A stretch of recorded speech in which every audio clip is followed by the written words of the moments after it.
예, 경기도 김포울 국회의원 박상혁 의원입니다. 지난주에 김기현 국민의힘 원내대표가 김포시에 서울 편입을 국민의힘의 당론으로 추진하겠다고 밝히고 나서 여러 가지 논란과 문제가 확산되고 있습니다.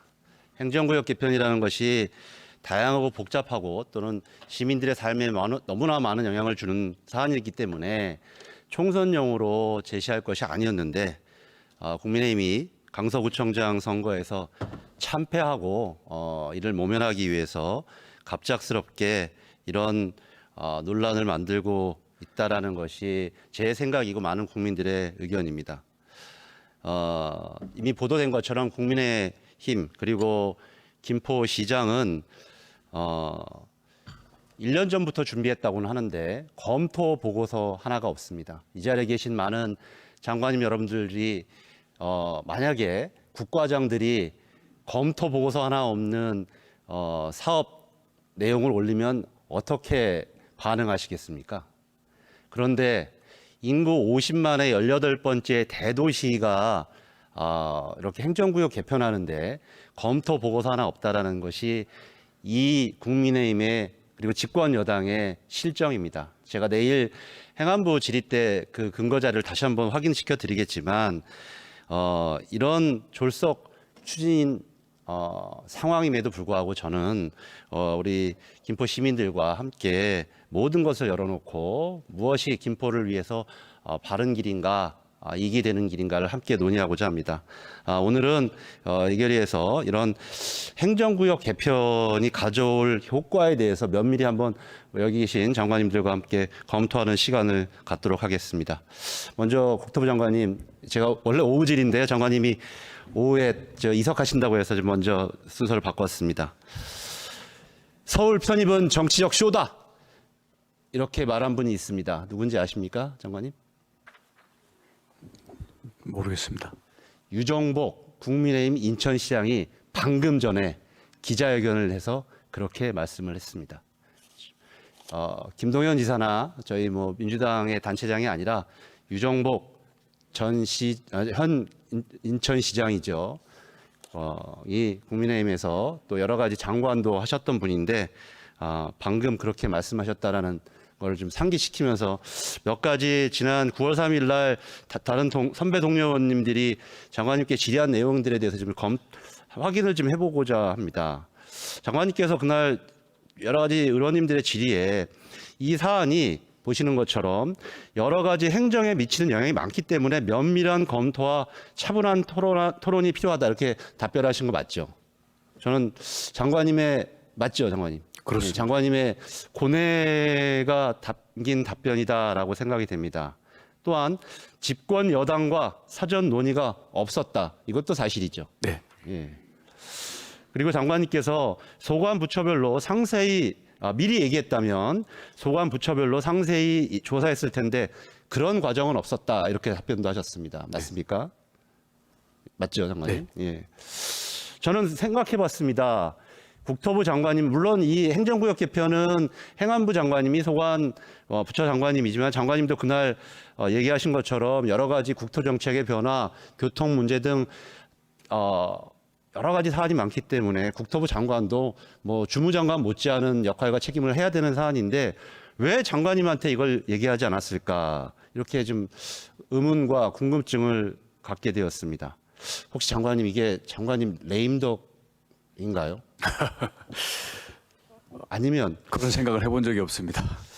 지금 국민의힘이 너무 급하기 때문에 강서 재보궐선거에서 참패하고 수도권의 위기감이 너무 높아서 졸속으로 뭔가 이렇게 좀 굉장히 급해 있는 상태이어서 이런 결정을 한 것입니까? 장관님 생각은 어떠십니까? 정부는 집행기관입니다. 예, 구체적인 그 정책 내용과 그에 따른 효과 또 그에 따른 여러 가지 대책과 부작용 방지 대책들이 있어야 되지 않습니까? 그래서 아마 그 당에서 그러니까 먼저 항상 협의하고 이런 중대한 사안은 지금 국민의힘에서 21대 국회 들어와서 당론으로 채택한 사안이 몇 가지 안 되지 않습니까? 저희 민주당도 마찬가지인데요. 뭐 여러 가지 의원 입법은 있지만 당론으로 채택한 사안이 얼마나 안 되지 않습니까? 그래서 사전에 당정 협의가 실무당 정도 하고 고위당 정도 하는데 이런 사안을 전혀 정부와 교감하거나 장관님도 주무장관님도 모른 채 한다라는 게 저는 이해가 안 된다고 생각이 들고요. 제가 하나하나씩 제가 말씀드릴게요. 짧게 예, 제가 답변을 못 마쳤기 때문에 제가 이해하는 정당은 민주주의 기관이고 지방자치는 주민의 의사를 반영하는 그러한 조직입니다. 반면에 정부는 결정된 정책을 집행해야 되는 기관이기 때문에 아마 정책 집행의 구체적인 내용을 정부와 논의하기에는 아직 그 단계가 아니다고 저희도 보고 있고요. 말 그대로 본 게 아닌가 제가 그렇게 이해를 합니다. 서울 국정감사에서도 물어봤지만 말 그대로 아이디어 수준에 불과했던 거죠. 그런데 그거를 김기현 대표가 이렇게 여러 가지 논란을 만들어낸 좀 급한 문제를 야기하고 있다고 생각합니다. 시간이 없어지니까 빨리빨리 지나가겠는데요. 그날 장관님께서도 그런 얘기했습니다. 뭐 여론 자발적인 국민의 움직임이라면 존중하겠다 이렇게 했는데 다른 동료 의원님들이 말씀하신 것처럼 이거는 그날 어떤 그 김포 지역의 당원 교육을 마치고 국민의힘 당원들을 대상으로 했는지 안 했는지도 모르지만 당원들을 대상으로 한 그런 설문조사였던 것에 불구하고 자발적인 국민의 움직임과는 거리가 멀고요. 또한 또 장관님께서는 경기 북도론 때문에 이런 논란이 촉발되었다 말씀하시는데요. 아시는 것처럼 이 경기 북도 설치법에 세 건이 발의되어 있지만 2건은 국민의힘에서 발의하고 있습니다. 그리고 지난 9월 26일 경기도가 제출한 경기 북도 주민 투표 요구안에는 보시는 바와 같이 김포시는 경기도에 있습니다. 그러니까 지금 제가 보시기에는 장관님이 사전 협의도 받지 못하고 현황도 제대로 보고받지 못하고 있지 않은가 하는 걱정이 생기는데요. 지금 본격적인 질의를 좀 드리도록 하겠습니다. 장관님, 그럼에도 불구하고 지금 김포시 제가 질의 많이 들었던 것처럼 5호선 연장이라든지 GTX 문제 그리고 지금 올림픽 도로가 제가 오늘도 5시 반에 출근했는데 6시 전부터 막힙니다. 김포뿐만 아니라 검단, 계양 등 인근 도시가 다 입주하면서 지금 생기고 있는 문제인데 또 김포 주민들은 1,200원 서울에서 유일하게 도강세를 내면서 다리를 일산대교를 건너고 있습니다. 이런 문제가 더 시급한 문제 아니겠습니까? 해결해야 될. 어떻게 생각하십니까, 장관님? 지금 말씀하신 문제들은 기존에도 저희들이 다루고 있는 현안으로서 지금 나온 그 행정구역 편입 문제와는 별도로 그에 영향받지 않고 변함없이 추진할 과제들입니다. 그래서 시민들은 교통이 먼저다 이렇게 얘기를 하고 계시는 거예요. 왜냐하면 서울 편입이 된다고 해서 내가 당장 1시간 반 걸리던 게 갑자기 30분으로 단축되는 것이 아니지 않습니까? 지하철 공사 10년 정도 걸리지 않습니까? 그렇기 때문에 먼저 교통을 해결해라. 이 현안을 해결하라는 것이 우리 김포 시민들의 요구인데 또 걱정들을 많이 하시는 모습이 있습니다. 왜냐하면 이게 아시는 것처럼 장관님 이 서울시하고 이 일반 다른 지자체 도하고는 국비 예를 들면 철도를 올 때 반영 비율이 어떻게 됩니까? 지원 비율이? 예, 그 서울로 편입이 되면 한 20% 정도의 차이가 생기게 됩니다. 그렇죠. 국가와 지자체는 지금은 7대 3인데 서울 같은 경우는 4대 6이죠. 그게 이제 이준석 전 국민의힘 대표가 지적한 바입니다. 그래서 이런 걱정들 오히려 지금 서울도 여러 가지 지금 경전철이라든지 서울도 여러 가지 산적한 교통 문제 해결을 위한 그런 것들이 있는데 이렇게 재정 여력이 없는 상태에서 더 국비 지원도 받지 못하고 아까 말씀드렸던 여러 가지 철도 문제, 김포가 해결해야 될 당면 문제들이 어려워질 수 있다라는 지적도 한꺼번에 있는 겁니다. 저는 최근에 장관님 잘 아시지만 지하철 5호선 연장 문제가 지자체 간의 협의가 안 되면서 김포시와 인천시 간의 그 노선 다툼으로 인해서 안 되면서 지금 7월 달에 하려던 게 장관님께서 12월 달로 연기해 놓지 않았습니까? 네, 연말까지 결론 내야 됩니다. 그렇죠. 예. 저는 그래서 이런 문제들을 덮기 위해서 예를 들면 지금 국민의힘에서 여기 출마하시려는 분이 자기 5호선 안 되면 불출마하겠다고 예전 2017년도도 얘기했다가 지난번 총선에 출마했다가 확정이라고 허위서실을 하다가 선거법으로 처벌받았습니다. 근데 얼마 전 몇 달 전에도 또 그런 얘기를 했습니다. 저는 이런 것들을 가리기 위한 이번 정치적 쇼가 아닌가 하는 시민들의 따가운 질책이 있다라는 생각이 듭니다. 저희 국토교통부로서는 지금 뭐 편입론은 지금 나중에 제기된 거고요. 그에 영향받지 않고 5호선 문제를 변함없이 빨리 추진하겠습니다. 좀 이따 뭐 기재부 장관님한테도 여쭤보겠지만 빨리 노선 확정하고 예타 면제해서 이 밖에도 2033년까지 김포시가 73만이 됩니다. 지금 50만인데요. 아시는 것처럼 지하철 공사 10년 빠듯합니다. 그렇기 때문에 해야 할 일들이 더 많다고 생각이 들고요. 장관님이 이제 우리 국토부 관리법인데 수도권 정비법이 우리 국토부 사안법이죠. 네. 예. 만약에 장관님 지금 서울은 과밀 억제 권역입니까? 성정 관리 권역입니까?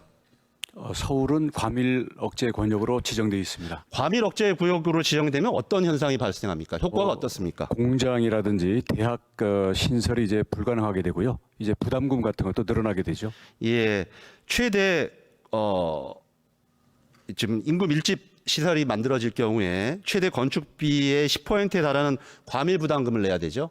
네, 그렇습니다. 그리고 등록 면허세는 3배, 취득세는 2에서 4배 증가되고요.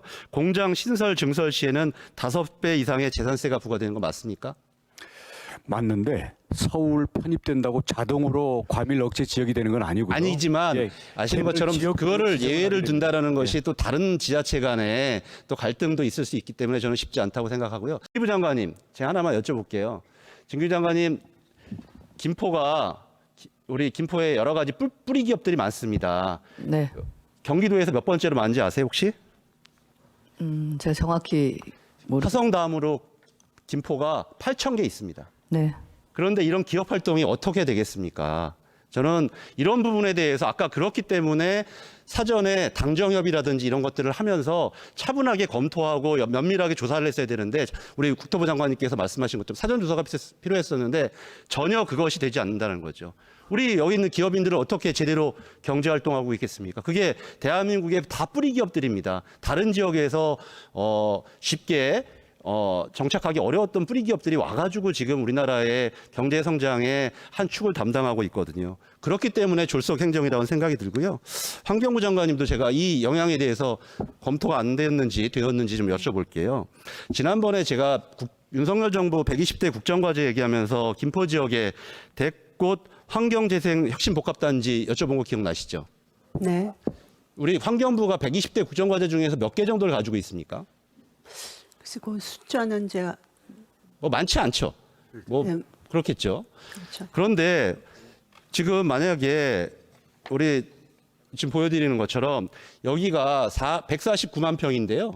여기에 이번에 지금 예타 중입니다. 기재부 장관님. 현재 예타 중인데 그중에 한 절반 정도가 해당하는 것이 산업시설입니다. 여기 지금 주물단지로 인해서 많은 환경 피해를 받았던 분들을 구제하고 산업시설로 재생해서 우리 경제에도 이바지하고 수도권에도 여러 가지 긍정적인 경제활동의 효과를 주려고 하는 것이 이 국정과제이고요. 대통령님의. 그리고 지금 예타 중인데 이것의 반이 산업시설입니다. 이 산업시설은 이제 만약에 여기에 대부분 공장이라든지 이런 것들을 유치해야 되는데 성장 억제 권역으로 들어가면 어떤 영향을 줄까요? 환경부 장관님 어떻게 생각하세요? 글쎄 지금 현재 성장 억제 구역으로 들어가느냐 안 되냐 하나 이런 거를 수도권 예단하기는 어려울 서울로 것 같고요. 편입되면 안 들어갈 수가 없습니다. 다른 지역에서 가만히 있겠습니까? 그거 검토 안 해보셨죠? 이런 국정과제가 현재 예타 중인데 이런 논의 때문에 어떤 영향을 미칠지 사전에 검토해 보신 적 없죠? 지금 이 김포 이 부분에 대해서는 검토를 하지 그렇기 때문에 졸속 행정이라는 말씀을 드리는 겁니다. 자, 우리 기재부 국장님이 네. 만약에 지금 예타 중인데요. 네. 어떤 영향을 미칠까요? 경제성 평가에 있어서. 글쎄 아직 지금 상태에서 예타는 진행 중인 것이고 근데 이제 예타 중인데 서울로 편입을 지금 오늘 특위를 만들고 있고 국민의힘에서는 네. 특별법을 만들어서 네. 바로 통과시키겠다는 자세입니다. 그러면 예타보다 더 빨리 될 수도 있고 여러 가지 예타 만약에 뭐 시차는 있을 수 있지만 경제성 평가가 굉장히 달라질 수 있을 것 같은데 어떻게 생각하세요? 만약에 행정구역에 변화가 없으면 현재 상태로 하는 제가 것이고 전제를 물어보는 거죠. 그러니까 전제 이제 말씀인데 우리 국회라는 것이 방금 여러 문제를 또 지적하셨지 않습니까? 만약에 편입될 경우에 이런 우려사항. 그래서 저는 여쭤보는 게 국회에서 정부에서 충분히 사전에 하나하나 이런 문제들을 다 살펴봐야 되기 때문에 우리가 행정구역 개편이라는 것이 쉽지 않고 국토부 장관님께서 말씀하신 것처럼 사전에 알려주셨다면 우리 장관님들도 답변을 정확하게 해주시고 영향에 대해서 평가를 해주셔야 되는데 우리 장관님들이 전혀 모르고 있습니다. 제가 개인적으로 주장하는 것이 아니라 대통령님의 국정과제까지도 이렇게 아무것도 모른 채 진행되고 있다 이렇게 말씀드리겠고요. 환경부 장관님 여쭤보겠습니다. 보시는 것처럼 다음 넘어가죠. 김포시장이 10월 12일 날 세계일보와 인터뷰에서 김포가 서울에 편입되면 4 매립지가 있기 때문에 서울의 쓰레기 문제를 해결할 수 있다 이렇게 얘기했습니다. 혹시 기사 보셨나요? 네, 맞습니다. 지금 이 수도권 매립지와 관련되어서 협의 주체는 누굽니까? 지금 사용하고 있는 수도권 매립지는 4 매립지와 관련돼서요. 네, 그 지금 2015년 6월에 이루어진 4자 합의에 따라서 지금 운영 중에 있고요. 예. 앞으로 현 매립지 외에도 그 추가 사용 문제 이러한 부분은 4자 간 협의를 통해서 결정을 하게 됩니다. 김포시장이 독단적으로 저렇게 얘기할 수 있는 사안입니까? 4자 간 협의체에 김포시가 들어가 있나요? 지금 4자 간 협의체에는 3개 시도, 그러니까 서울시, 인천시, 경기도 그리고 환경부 이렇게 김포시는 안 들어가 있죠? 그렇죠. 이제 그 예. 포함한 전체 경기도가 저는 왜 들어가 이렇게 그 김포시장이 서울시장 오늘 만나러 가신다는데 본인의 권한인지 여부도 불분명하고 또 4자 협의체에도 들어가 있지 않은 걸 가지고 마치 서울시장한테 호객행위 하듯이 저렇게 얘기해서 우리 김포시에서 난리가 났습니다. 지금 서울 쓰레기 김포시 들어온다. 지금 최근에 환경부 장관이 한번 확인해 보셨으면 좋겠는데요. 김포시에 음식물 쓰레기장이 있는데 이거를 3배 정도 증설한다고 하면서 서울 강남의 음식물 처리라든지 이런 거 다 갖고 온답니다. 그러니까 주민들이 난리가 났습니다. 지금도 악취가 심한데 그래서 다른 지역에 이렇게 서울에 대규모 쓰레기장뿐만 아니라 다른 지역의 쓰레기장 예를 들어서 저는 서울로 편입이 되게 되면 이 소각장 있지 않습니까? 지금 마포에 지으려고 하는 거 그건 권한은 누가 있나요? 지정 권한은? 지금 그 부분은 지금 마포구하고 서울시하고 협의하고 지정 권한은 서울시장이 있죠. 네. 자치구청장이 없죠. 우리 그래서 국민의힘 소속이지만 마포구청장도 반대하지만 우리 오세훈 시장이 마포구로 소각장을 광역 소각장을 지정하니까 그것 때문에 마포구 지나갈 때마다 빨간 현수막 붙어 있는 거 아니겠습니까? 이렇게 쓰레기장, 소각장, 다른 지역의 음식물 처리장까지 김포로 모든 기피 시설은 들어올 수 있다라는 걱정들을 김포 시민들이 하고 있는데 전혀 행정부라든지 어디에도 검토된 바도 없고 잘 알지도 못하는 이런 형편으로 지금 행정이 진행되고 있다. 이게 이렇게 진행될 문제인지에 대해서 많은 전문가들이 걱정하고 있다 이런 생각이 들고요. 짧게 하자면 더 여쭤볼게요. 부총리님께. 이건 물론 사안은 행안부 사안이긴 한데요. 만약에 이렇게 서울시가 편입이 되게 되면 지방세의 세원도 좀 달라지지 않습니까? 네, 현재 기준으로는 그렇습니다. 현재 기준으로 아니 뭐 자치구가 거둘 수 있는 것과 특례시가 거둘 수 있는 세원은 다르죠. 지방세 같은 경우는. 의원님. 내일 여쭤보려고 하는데요. 예. 한번 그냥 확인차 여쭤보는 겁니다. 예. 맞죠? 현행은 뭐 이 시궁세가 있고 또 네, 자치구세가 그렇죠. 있고 제가 뭐 며칠 전에 동료 의원인 강준현 의원님이 보도자료도 냈지만 제가 현재로 계산해 본 바로는 한 2,433억 원의 지방세 감소 현상이 최소 발생할 것으로 보여집니다.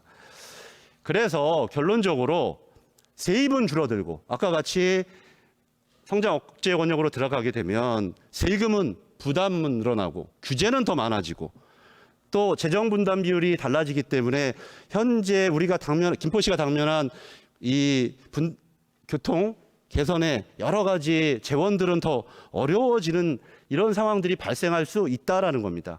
또 긍정적인 효과도 있을 수 있습니다. 그렇기 때문에 우리가 정확하게 장단점을 비교하고 여러 전문가들의 지적과 우리 정부와 함께 이런 부분을 맞대고 오랫동안 논의해야 되는 것이 행정구역 개편인데 지금 검토보고서 하나 없이 여기 계신 장관님들도 무슨 사안인지도 모르고 심지어 대통령의 국정과제가 어떻게 영향을 받을지도 모르게 이런 사안이 진행되는 것이 맞냐? 저는 이렇게 여쭤보고 싶습니다. 마지막으로 우리 기재부 부총리께 여쭤보고 싶습니다. 뭐 아마 우리 상임위원하면서도 우리 동료 의원인 김주영 의원님이 여러 차례 얘기하셨을 것 같은데 빨리 지하철 5호선 예타 면제해야 될 것 같은데 어떻게 생각하십니까? 네, 그렇게 해주실 거죠? 존경하는 의원님 말씀하신 대로 지금 이 김포와 인천시의 의견 조율이 굉장히 중요합니다. 그게 맞춰지고 하면은 국토부에서 협의안을 가지고 또 최종적으로 판단을 해서 저희한테 요청할 겁니다. 그러면 관련 절차에 따라서 저희들이 차질 없이 진행할 겁니다. 예. 그리고 마지막 원래 보여드리려는 PT 하나만 보여주시겠어요? 아까 제가 자료 요구 때 말씀드렸던 건데요, 부총리. 현재 의원이시기도 하는데 저렇게 답변을 보내면 되겠습니까? 알리오 조회. 예, 한 번 더 설명드리도록 하겠습니다. 아마 인사 자료를 많이 말씀하셨기 때문에 인사 자료는 또 공개가 어려움을 아마 알고. 예, 한 번 더 말씀드리도록 하겠습니다.